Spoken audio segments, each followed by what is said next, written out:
नमस्कार। स्वस्थ देश कार्यक्रम में आपका स्वागत है। आज का समय जो है लाइफ स्टाइल डिसऑर्डर्स का माना जाता है और बदलती जीवन शैली की वजह से जितनी भी नॉन कम्युनिकेबल डिजीज़ हैं, इसमें ख़ास तौर पे अगर बात करें ब्लड प्रेशर है, डायबिटीज़ है और उसके द्वारा कॉम्प्लिकेशंस, हार्ट की बात करें, ब्रेन की बात करें, किडनी की बात करें, यहाँ तक कि आइज़ की भी बात करें, जब भी ये कोई भी समस्या लेके व्यक्ति डॉक्टर के पास जाता है तो सबसे पहले एक ही चीज़ पूछता है, क्या आपके डायबिटीज़ है क्या? कोई भी मेजर कॉम्प्लिकेशन हो, मेजर सर्जरी हो, सीवियर इन्फेक्शन हो, तो डॉक्टर एक ही बात पूछता है कि आपके डायबिटीज़ है क्या। और डायबिटीज़ जितनी भी मेजर इलनेसेस हैं उसके कॉम्प्लिकेशंस में सबसे ज़्यादा जो अगर कोई चीज़ बढ़ाता है तो वो है डायबिटीज़।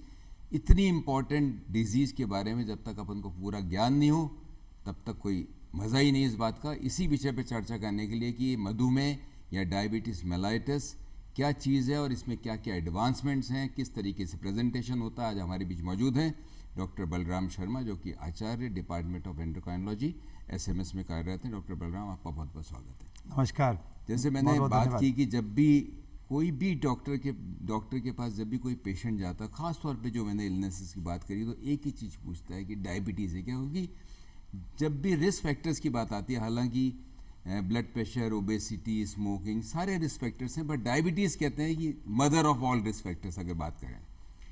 और डायबिटीज़ के स्टार्टिंग से अगर मैं बात करता हूँ, ये भी पता है कि शुगर बढ़ना, ब्लड में शुगर बढ़ती है, पर डायग्नोसिस के अंदर भी लोगों को अभी भी कई बार कंट्रोवर्सी होती है। ख़ास तौर पे व्यक्ति जाता है किसी भी पार्क के अंदर, टेस्ट कराता है और अपनी एक वैल्यू देख लेता है, 160-70 की वैल्यू आती है, नाश्ता करके जाता है, कहता है मेरी थोड़ी सी डायबिटीज़ हो गई।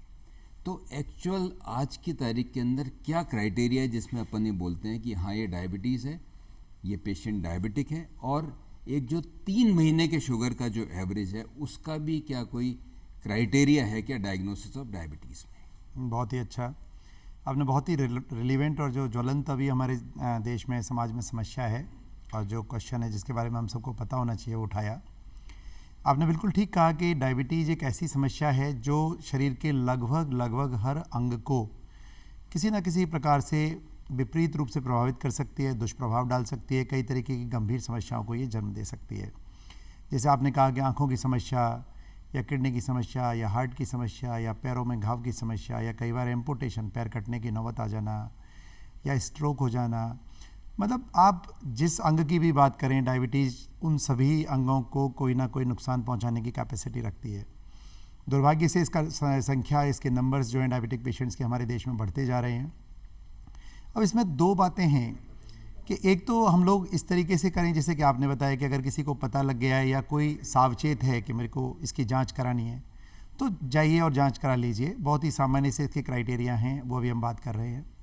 लेकिन दूसरा ये कि अगर आपको किसी, अभी शक भी नहीं है, लेकिन अगर आपको कुछ अनजाने में ही आपको थकावट सी महसूस हो रही है, आप खाना भी ठीक ठाक खा रहे हैं, आपकी भूख भी ठीक ठाक है, लेकिन आप फिर भी थका थका महसूस करते हैं, आप वेट लॉस कर रहे हैं नॉर्मल डाइट लेने के बावजूद भी, और आप कोशिश भी नहीं कर रहे वेट लॉस करने की, या आपके कोई बार बार रिकरेंट इन्फेक्शंस हो जाते हैं, पर्टिकुलरली आपके जननांगों में इन्फेक्शन हो जाता है या आपके यूरिनरी ट्रैक्ट में इन्फेक्शन हो जाता है, या आप महसूस करने लगेंगे मेरी पहले रोशनी ठीक थी आँखों की, अब मेरे को देखने में कोई दिक्कत आ रही है, या मेरी नज़र का जो चश्मा है उसका नंबर बार बार बदल रहा है, या कोई और दूसरे इन्फेक्शंस आ जा रहे हैं, तो ये भी एक आपकी तरफ एक इशारा है कि आपको डायबिटीज़ के बारे में जांच करा लेनी चाहिए, या तो डॉक्टर से मिलके, और अगर आप डायरेक्ट भी जाते हैं तब भी आप कर सकते हैं। बहुत ही सामान्य से क्राइटेरिया हैं जो अभी हम लोग इसको मानते हैं। तो इसमें हम लोग 2 तरीके की चीज़ों को देखते हैं। एक आपने बताया कि 3 महीने वाली जाँच जिसको हम लोग HbA1c कहते हैं, और एक दूसरी जाँच जिसको फास्टिंग या post meal, post prandial blood glucose level monitoring करते हैं। तो एक सामान्य अगर हम भाषा में बात करें कि हम भूखे पेट, फास्टिंग का मतलब है कि कम से कम 8 घंटे तक हमने पानी वगैरह ले लिया हो लेकिन कुछ और चीज़ें नहीं खाई हों, उसको हम लोग फास्टिंग की डेफिनेशन में रखते हैं।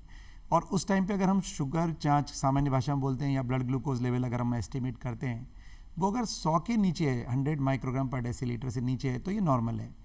100 से 125, 100 से 125 के बीच में अगर है तो आप प्री डायबिटिक हो गए हैं। प्री डायबिटिक का मतलब अभी आपको फ्रैंक डायबिटीज़ नहीं हुई है, लेकिन आप डायबिटीज़ के दरवाजे पे दस्तक दे रहे हो, आपको डायबिटीज़ की तरफ बढ़ने की तैयारी कर रहे हो, बहुत जल्दी आप डायबिटिक हो जाओगे, फ्रैंक डायबिटिक।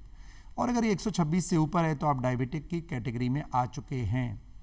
दूसरा, अगर हम खाना खाने के बाद गए हैं और हम 2 घंटे के बाद की ब्लड ग्लूकोज लेवल कर रहे हैं जिसको हम लोग, या फिर हम रैंडम, मतलब हमको याद नहीं है भाई हमने 2 घंटे पहले खाया था, 4 घंटे पहले खाया था, लेकिन हमारा अगर 200 मिलीग्राम पर डेसीलीटर या 200 मिलीग्राम पर DL से ज़्यादा हमारा ब्लड ग्लूकोज लेवल आ रहा है तो हम लोग कहते हैं कि डायबिटीज़ हो गया। लेकिन हाँ, ये बात निश्चित है कि किसी एक रीडिंग पे हम लोग कंफर्म करने के बजाय कम से कम 2 बार इस जांच को करना चाहते हैं। और अगर दोनों बार इस तरीके की जांच आ रही है, या HbA1c जिसकी हम बात कर रहे थे, अगर वो 5.7 से 6.4 तक के बीच में आ रहा है तो आप प्री डायबिटिक हैं, 6.4 और अबव आ रहा है तो डायबिटिक हैं। तो अगर कोई भी 2 क्राइटेरिया अगर आपके पॉजिटिव हैं तो आप डायबिटिक हो चुके हैं। डॉक्टर बलराम, जैसे आपने बात की कि खाना खाने के बाद शुगर टेस्ट, फास्टिंग का तो हमने बता दिया कि 8 घंटे मिनिमम रहना चाहिए। इसमें भी लोगों को कन्फ्यूजन होता है। लोग कहते हैं भी मैं नाश्ते के बाद 2 घंटे बाद कराऊँ, या नाश्ता तो मैंने कर दिया, लंच के बाद कराऊँ, खाना खाना शुरू कर दिया, लोग 15-20 मिनट लगाते हैं तो वो टाइम स्टार्टिंग से काउंट करूं या बाद का। ये भी एक लोगों को लगता है कि भाई एग्जैक्ट टाइम 2 आवर्स कब से मानते हैं। एग्जैक्टली। तो इसमें कन्फ्यूजन दूर करने के लिए हम लोग, ये है कि जो स्टैंडर्ड तरीका है जांच करने का वो खाना खाने के बाद वाला हम लोग नहीं करते। जो रिकमेंडेशन है स्टैंडर्ड वो ये है कि हम लोग 75 ग्राम ग्लूकोज, जो हमारे देश में भी ग्लूकोन डी करके या इस तरीके के कुछ ग्लूकोज प्रिपरेशन अवेलेबल हैं, तो उसको अगर हम तोलें सिंपल तो उसमें 82.5 ग्राम, क्योंकि वो एनहाइड्रस नहीं होता, अगर एनहाइड्रस मिल जाता है तो 75 ग्राम 75 ग्राम ग्लूकोज, और नहीं तो 82.5 ग्राम ग्लूकोज हम किसी भी इलेक्ट्रॉनिक वेइंग मशीन पे देख सकते हैं। और उसको पीने के 2 घंटे बाद की रीडिंग की हम लोग अभी बात कर रहे थे, जो 200 से ज़्यादा की बात कर रहे थे। अगर वो 140 से और 199 के बीच है तो वो आगे दोबारा से प्री डायबिटीज़ की हम लोग कैटेगरी की बात करते हैं। तो स्टैंडर्ड तरीका तो ये है। लेकिन अगर आप कभी भी चले गए खाना खाने के 2 घंटे बाद चले गए, तो हम लोग उसको कहते हैं कि जब आपने खाना खाना शुरू किया है उसके 2 घंटे बाद का जो पीरियड है उसको कर सकते हैं, या रेंडमली भी कर सकते हैं। लेकिन वो 200 से ऊपर है तो आपको ये मानना चाहिए कि आप डायबिटिक प्रोबेबली हो गए हैं। लेकिन उसको कम से कम एक बार और कंफर्म करना जरूरी है, मतलब कम से कम 2 रीडिंग होनी जरूरी है। लेकिन प्रेगनेंसी में ये क्राइटेरिया नहीं है। अगर प्रेगनेंसी के क्राइटेरिया वो थोड़े से अलग हैं और उसमें सिंगल रीडिंग भी डायग्नोसिस बनाने के लिए पर्याप्त है, लेकिन उसकी बात हम अभी करेंगे। डॉक्टर बलराम, जैसे सिम्टम्स की बात आती है, आपने बहुत सारे सिम्टम्स बताए, पर एक ही चीज़ इंपॉर्टेंट है डायबिटीज़ के डायग्नोसिस के लिए, वो है रेगुलर टेस्टिंग। बहुत क्योंकि मेजर जो पेशेंट्स हैं वो एकदम किसी भी वजह से टेस्ट कराते हैं और पता चलता है शुगर है, क्योंकि ज़्यादा सिम्टम्स लोग बाग समझ के फिर ये सोचते हैं ये सिम्टम मेरे नहीं है तो मेरे डायबिटीज़ नहीं है। तो मैं कहना चाहूँगा कि मेजॉरिटी ऑफ द पेशेंट्स ऐसे ही डायग्नोज होते हैं, ज़रूरी नहीं सिम्टम्स हो, क्योंकि ये साइलेंट किलर इसीलिए डायबिटीज़ का नाम रखा गया है। ये तो अपन ने सिम्टम्स की बात करी और ये भी फोकस हो गया कि लोगों को रेगुलर अपना एक चेकअप कराना चाहिए, और 3 मंथ्स के एवरेज का भी आपने चीज़ें बता दी। जब भी डायबिटीज़ के कॉम्प्लिकेशंस की बात आती है, या कोई भी एक पेशेंट है जो कि डायबिटिक है, पहली चीज़ उसको कौन कौन से टेस्ट रेगुलर कराने चाहिए, सेकेंडली उसकी इंटरवल क्या होनी चाहिए, क्योंकि डायबिटीज़ खुद तो स्वीट है, वो तो कुछ तकलीफ़ देने वाली नहीं है, उसके कॉम्प्लिकेशंस ही आपको लेके तकलीफ़ कहीं ना कहीं देंगे। कौन कौन से टारगेट ऑर्गन्स हैं जिनको रेगुलर चेकअप कराना चाहिए, उसकी क्या फ्रीक्वेंसी होनी चाहिए अगर एक बार अपन डायग्नोज हो जाए?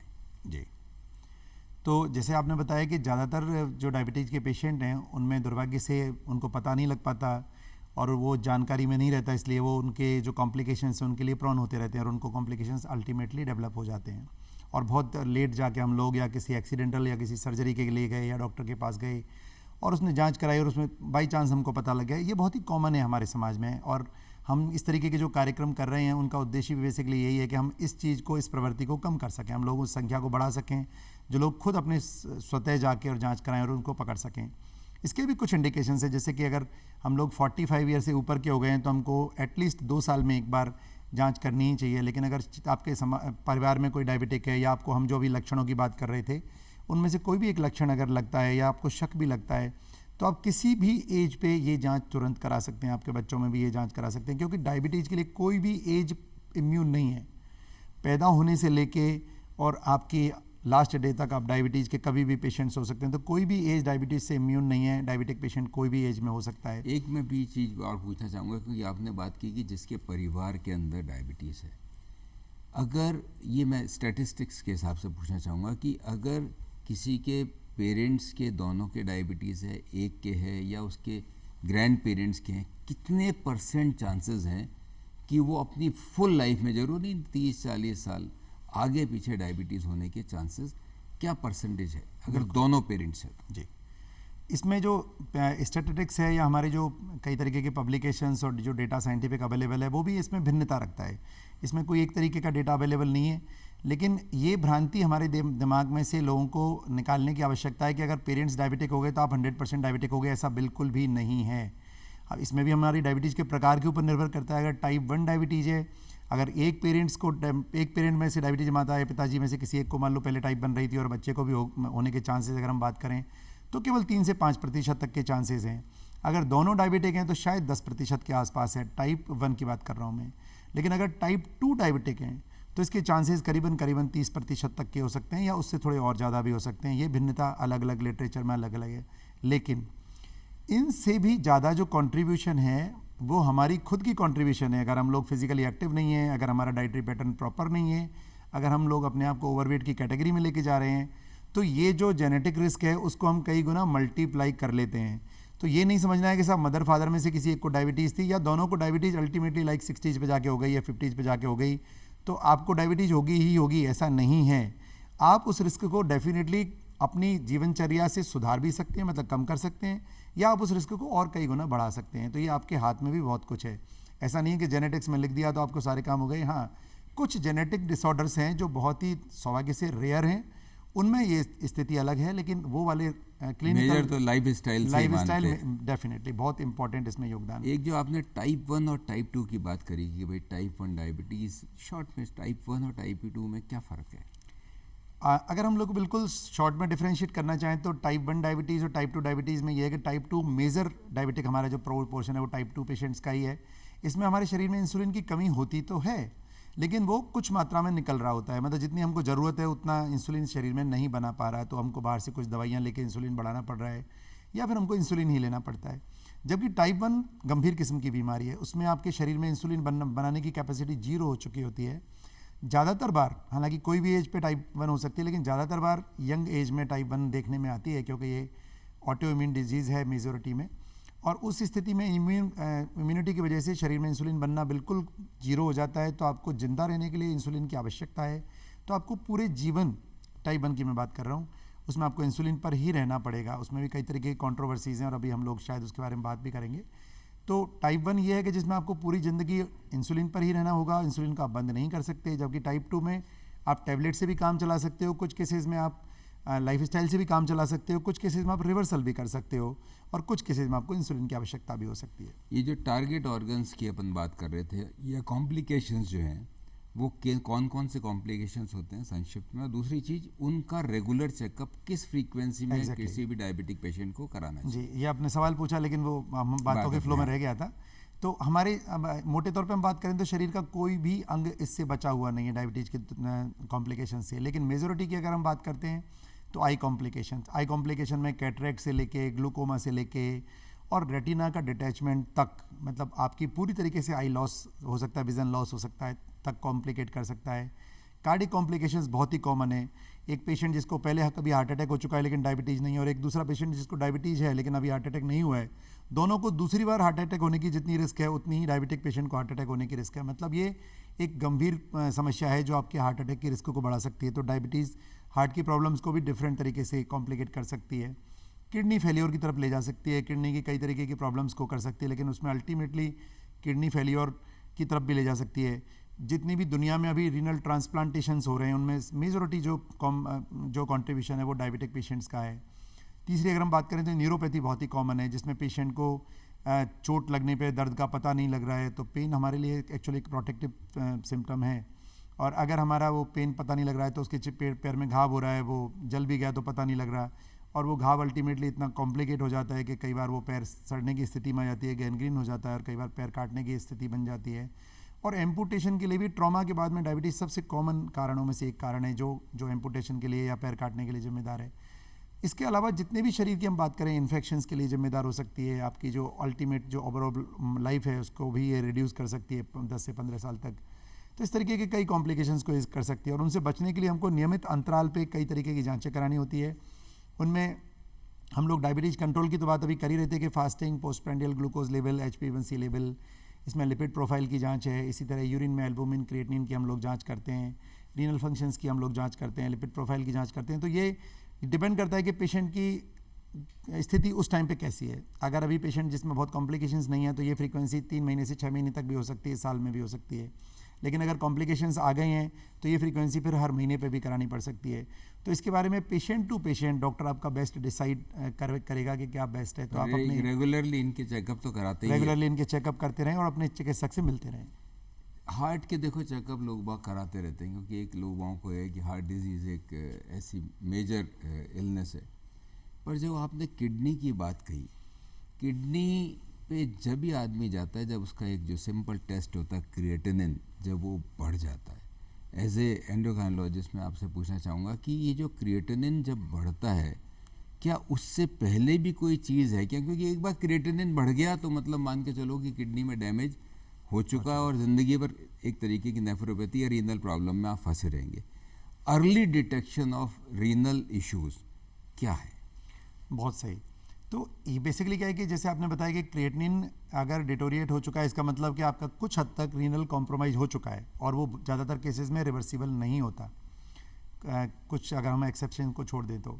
लेकिन अगर हम उससे पहले देखना चाहते हैं तो सबसे इंपॉर्टेंट है डायबिटीज़ का प्रॉपर कंट्रोल, वो नहीं होने देगा इस कॉम्प्लिकेशन को। नंबर 2 ब्लड प्रेशर का कंट्रोल, क्योंकि हाइपरटेंशन भी किडनी प्रॉब्लम को बढ़ाने में एक बहुत ही मददगार है। और अगर अनकंट्रोल्ड डायबिटीज़ और अनकंट्रोल्ड हाइपरटेंशन रहेंगे तो ये दोनों एक लीथल कॉम्बिनेशन है और ये किडनीज़ के लिए बहुत ही डेंजरस है। इससे बचने के लिए हम लोग इन दोनों चीज़ों को कंट्रोल भी रखें। साथ में यूरिन में एल्बुमिन की हम लोग जांच करते हैं, जिसको हम लोग 2 कैटेगरीज में बांटते हैं, माइक्रो एल्बुमिन और मैक्रो एल्बुमिन। तो अगर माइक्रो एल्बुमिन आने लग गया और हमने उसको एक बार 3 महीने के अंतराल पर वापस से चेक करा और वापस से आ रहा है, वो कुछ सर्टेन कंडीशंस को डॉक्टर अपने अगर एक्सक्लूड कर लेता है, तो ये एक द्योतक है कि आपको किडनी की प्रॉब्लम्स शुरू हो चुकी हैं। हो सकता है इस टाइम तक आपका क्रिएटिनिन बिल्कुल नॉर्मल दिखा रहा हो और ये आपको कन्फ्यूजन हो सकता है कि नहीं साहब मेरा तो क्रिएटिनिन ठीक चल रहा है और मैं बिल्कुल नॉर्मल हूँ, मेरे को किडनी की प्रॉब्लम नहीं है, लेकिन सच्चाई इससे परे है। तो इस तरीके की जांचें हमारी मदद कर सकती हैं डायबिटिक पेशेंट्स में कि अगर ये सब आ गया है तो हमारे पास कई तरीके के अब ट्रीटमेंट मॉडलिटीज़ अवेलेबल हैं, जिससे हम इस प्रोग्रेशन को अगर जीरो नहीं कर सकते तो डेफिनेटली स्लो डाउन कर सकते हैं और काफ़ी हद तक उसको कम कर सकते हैं। एक चीज़ मैं कहना चाहूँगा कि जब भी नेफ्रोलॉजिस्ट के पास अगर कोई पेशेंट जाता है और कहता है, जब डायबिटीज़ की बात करता है तो कहता है कि भाई मेरी शुगर तो बहुत अच्छी कंट्रोल चल रही है और क्या करूँ मैं, फिर भी क्यों किडनी ख़राब हो रही है।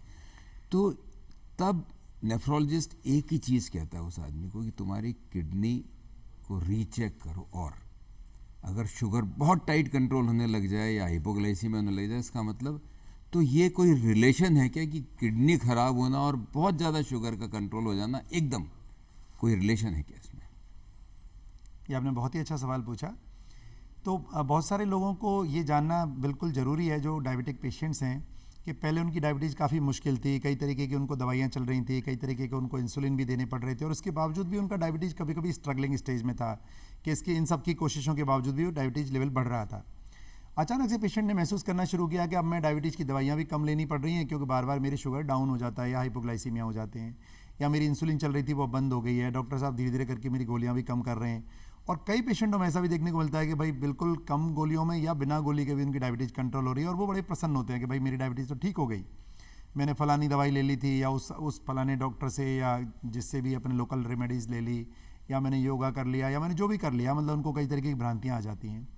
लेकिन ये कभी कभी अच्छा होने के बजाय ये बुरे का इंडिकेटर है। बेसिकली अगर किडनी फंक्शन डिटोरिएट हो गए, अगर आपकी किडनी डैमेज हो चुकी हैं और आपको क्रॉनिक किडनी डिजीज़ में अगर आप लैंड कर गए हैं और आपने डायबिटिक नेफ्रोपैथी आपको एस्टैब्लिश हो गई है, तो हमारे इस तरीके की कुछ चीज़ें हैं जिनमें इंसुलिन का जो मेटाबॉलिज्म है, वो किडनी भी एक साइट है उसकी मेटाबॉलिज्म की।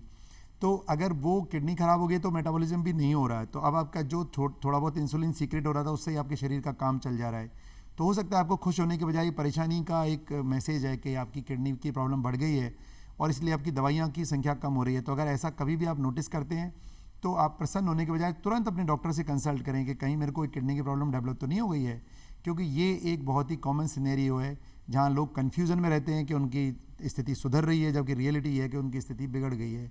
और अगर हम सही समय पर उसका उचित समाधान या उपचार नहीं करें तो चीज़ें कई बार बहुत ही कॉम्प्लिकेटेड शेप में जा सकती हैं। डॉक्टर बलराम, जैसे ट्रीटमेंट की अगर बात करते हैं और बार बार इंसुलिन शब्द का इस्तेमाल किया जाता है, और जब भी पहली बार कोई भी डॉक्टर, मैं टाइप 2 की बात कर रहा हूँ, टाइप 1 तो आपने शुरू से बिल्कुल क्लियर कर दिया कि वो तो इंसुलिन डिपेंडेंट है, उसको ज़िंदगी भर इंसुलिन लेना ही पड़ेगा। टाइप 2 की बात कर रहा हूँ। जब एक बार बहुत ज़्यादा कोई शुगर लेके किसी डॉक्टर के पास जाता है कोई भी पेशेंट, और उसको अगर कोई डॉक्टर इंसुलिन पहले एडवाइस करता है तो मरीज पहला काम ये करता है कि वो डॉक्टर बदलता है। उसका पहला एक रहता है कि मैंने इधर तो नहीं जाना। पहली चीज़ कि इंसुलिन अगर बहुत ज़्यादा शुगर है या कोई भी कॉम्प्लिकेशन लिए हुए हो, चाहे वो सर्जरी हो, उसमें कितना आवश्यक है अगर शुरू में इंसुलिन लग जाए, उससे लॉन्ग टर्म कॉम्प्लिकेशंस पे क्या फ़र्क पड़ता है। और बहुत बार पेशेंट्स को गोलियां चलते हुए भी आप इंसुलिन ऐड कर देते हैं, उसकी क्या इंपॉर्टेंस है? जी, ये बहुत ही अच्छा सवाल पूछा आपने वापस। ये बहुत ही क्लिनिकल डे टू डे की सिनेरियो में हम लोग भी हमारे पेशेंट्स के साथ में देखते हैं कि अगर आप किसी को भी इंसुलिन एडवाइस कर रहे हैं तो वो या तो उसको लेना नहीं चाहता या वो कोई और दूसरा सेकंड ओपिनियन लेना चाहता है कि भाई इंसुलिन के बिना ही अगर कोई डॉक्टर मेरा काम अभी कर से देता है, इंसुलिन पे अभी उसके से मन इंसुलिन। लगते रहता है। तो इसमें दोनों ही स्थितियाँ, एक तो शुरुआत में इंसुलिन तो बिल्कुल ही बात ही मत करो, और बाद में भी इंसुलिन अगर बच सको तो जितना कोशिश हो बचने की कोशिश करो। तो हमारे दूरदर्शन के इस कार्यक्रम के माध्यम से मैं अपने श्रोताओं को ये बताना चाहता हूँ कि हमारे साइंस में जितनी भी डायबिटीज़ के लिए मेडिकेशंस हमारे पास उपलब्ध हैं, उनमें अगर कोई सबसे फिजियोलॉजिकल सबसे अच्छी दवाई अगर मैं कहूँ रेट करूँ नंबर 1 तो वो इंसुलिन है। इंसुलिन के साथ दुर्भाग्य से एक ही समस्या है, क्योंकि ये प्रोटीन स्ट्रक्चर है तो इसको हम लोग ओरल नहीं अभी तक डेवलप कर पाए हैं और इसको इंजेक्शन के रूप में ही देना पड़ता है। तो ये एकमात्र इसकी लिमिटेशन है। लेकिन अभी इतने अच्छे इंजेक्शंस आ गए कि दर्द के लगभग दर्द रहित इंजेक्शंस हैं, वो उनको बड़े आराम से लगाया जा सकता है। अगर इंसुलिन आप लेते हैं, आपके डॉक्टर ने अगर ये डिसाइड किया है कि इंसुलिन लेना है, तो आप उससे डरने की बिल्कुल भी आवश्यकता नहीं है। दुनिया में जितनी भी दवाइयाँ हैं उनमें सबसे अच्छी डायबिटीज़ की दवाई, फिर से मैं जोर दे के कह रहा हूँ, ये इंसुलिन ही है। अगर आपके डॉक्टर को उचित लगता है और उसने शुरुआत में इंसुलिन आपको एडवाइस किया है, तो ये मान के चलिए कि ये आपके लिए लॉन्ग टर्म में फ़ायदा देने वाला है, क्योंकि इस तरीके की अब साइंटिफिक एविडेंसेस अवेलेबल हैं कि अगर हम लोग शुरुआत के दिनों में अगर अनकंट्रोल डायबिटीज़ को इंसुलिन से कंट्रोल करते हैं तो उसके लॉन्ग टर्म में अगर हम कुछ महीने शुरुआत में इंसुलिन देते हैं और बाद में हम कुछ सालों की बात करें तो बिना इंसुलिन के या बिना गोलियों के भी ट्रीटमेंट की संभावना उसकी बढ़ जाएगी। मतलब उस तरीके के मरीज को जिनमें शुरुआत में इंसुलिन कुछ महीने के लिए दिया गया है, उनको बाद में हो सकता है कम दवाइयों पे या बिना इंसुलिन के ज़्यादा लंबे सालों तक वो चल पाएंगे, बजाय उन लोगों के जिनको इंसुलिन नहीं दिया गया और गोलियों से ही ऊपर नीचे करने की कोशिश करी गई। तो आप इंसुलिन से डरिए मत। बाद की स्टेज में अगर कभी इंसुलिन आपका डॉक्टर उचित समझता है तो इंसुलिन लेने में हेजिटेट नहीं करना है। हाँ, इसमें कुछ हद तक हम लोग हमारा भी एक प्रॉब्लम मानते हैं कि हम लोग मरीजों को शायद पूरा टाइम नहीं दे पाते, पूरा उनको एक्सप्लेन नहीं कर पाते। अदरवाइज़ इंसुलिन से कहीं डरने की, कभी हेजिटेट करने की ज़रूरत नहीं है। एक और भ्रांति है कि अगर एक बार इंसुलिन शुरू हो गया तो मैं ज़िंदगी भर इंसुलिन पर रहूँगा। इस भ्रांति को मैं आज ख़त्म करने की कोशिश करना चाहता हूँ कि इंसुलिन को अगर टाइप 1 पेशेंट नहीं है, जैसे अभी हम बात कर चुके हैं, तो इंसुलिन को कभी भी शुरू किया जा सकता है, कभी भी बंद किया जा सकता है। ये आपकी उस वक्त की स्थिति के ऊपर निर्भर करता है और डॉक्टर को उसको बेस्ट डिसीजन करने दीजिए। डॉक्टर आपके पक्ष में ही खड़ा है, डॉक्टर आपके पक्ष में ही निर्णय कर रहा है और अगर उसको आवश्यकता लग रही है तो उसको रोकिए मत। इंसुलिन को हम कभी भी शुरू कर सकते हैं और कभी भी बंद भी करा जा सकता है। ये भ्रांति दिमाग में से बिल्कुल निकाल दीजिए कि इंसुलिन के कोई लॉन्ग टर्म कॉम्प्लिकेशन है, इंसुलिन को हम एक बार शुरू करने के बाद बंद कर सकते हैं। ये सब भ्रांतियाँ हैं, इनको दिमाग से जड़ मूल से ख़त्म कर दीजिए। बहुत ही इंपॉर्टेंट बात है डॉक्टर बलराम ने कही कि इंसुलिन जो है वो अपनी ह्यूमन बॉडी में खुद में है। अगर वही चीज़ जा रही है, किसी की कैल्शियम की कमी होती है तो कैल्शियम लेता है, आयरन की कमी होती है आयरन रहता है, तो डायबिटीज़ में इंसुलिन की प्रॉब्लम है। तो अगर इंसुलिन जाता है तो वो आपके लिए लॉन्ग टर्म वही बेनिफिशियल है। हर एक ड्रग का कोई ना कोई प्रॉब्लम हो सकती है, पर इंसुलिन से नॉर्मली कोई भी तकलीफ नहीं होती, बशर्ते कि इंसुलिन आप जो डॉक्टर ने सलाह दी है, जितनी डोजेज बताई है, उसको समय पे लगाएं। अंत में एक चीज़ पूछना चाहूँगा क्योंकि समय बहुत कम है। लोग बाग आजकल काफ़ी जो है ना गूगल से भी हैं और लोग बाग वहाँ पढ़ते रहते हैं, इसमें इतनी कैलोरीज़ है, इसमें इतनी कैलोरीज़ है, आज मैं थोड़ा ज़्यादा खा लेता हूँ, मैं थोड़ा सा इंसुलिन ज़्यादा लगा लेता हूँ या गोली ज़्यादा ले लेता हूँ। ये जो सेल्फ एडजस्टमेंट है उसकी कितनी इम्पोर्टेंस है लॉन्ग टर्म प्रॉब्लम्स में? ये निश्चित तौर पे एक नई समस्या डॉक्टरों को फेस करनी पड़ रही है कि जो गूगल गुरु हो गए हैं हर एक विधा में, हर एक चीज़ में। तो आपका ज्ञान लेना अच्छा है, आप अपनी नॉलेज अपडेट करिए, अच्छी बात है, लेकिन ट्रीटमेंट डिसीजन मत करिए। क्योंकि आपका डॉक्टर जब इस स्टेज पे आया है कि आपको ट्रीट कर रहा है तो उसको कई सालों के पढ़ाई और कई सालों के अनुभव के बाद में वो इस स्टेज पे आया है कि वो आपकी यूनिट्स कब बढ़ानी है कब घटानी है उसका बेस्ट डिसीजन ले सकता है। अगर कोई 2 मिनट के अंदर गूगल से पढ़ के सारे डिसीजन मेक कर सकता है तो इतनी लंबी चौड़ी मेडिकल साइंस की पढ़ाई की आवश्यकता नहीं है।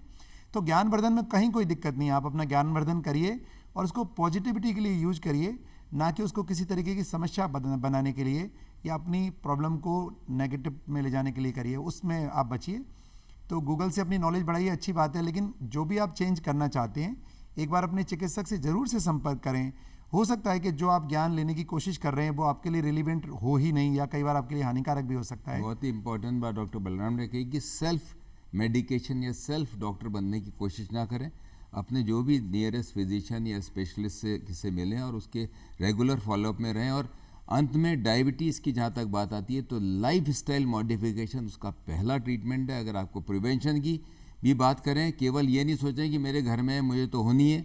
जैसे डॉक्टर बलराम ने कहा कि अगर आप अपनी लाइफ स्टाइल सही रखते हैं, शुरू से वेट पे कंट्रोल रखते हैं, रेगुलर वॉकिंग करते हैं, स्ट्रेस फ्री लाइफ रहती है, वेजिटेबल्स का, हरी सब्जियों का ज़्यादा इस्तेमाल करते हैं, और जीवन शैली के अंदर प्रॉपर स्लीप भी बहुत इंपॉर्टेंट है, वो अगर रखते हैं तो आप डायबिटीज़ को डिले भी करेंगे, हो सकता है नहीं भी, और अगर है भी तो उसके लॉन्ग टर्म कॉम्प्लिकेशन से बच सकते हैं। और अंत में इंसुलिन अगर कोई भी डॉक्टर प्रिस्क्राइब करता है तो उससे दूर नहीं भागें। इंसुलिन आपके लिए अगर किसी ने एडवाइस कराए तो लॉन्ग टर्म कॉम्प्लिकेशंस के हिसाब से बेस्ट रखे। डॉक्टर बलराम आप आए और इतनी महत्वपूर्ण जानकारी दी, इसके लिए धन्यवाद। नमस्कार। बहुत बहुत धन्यवाद।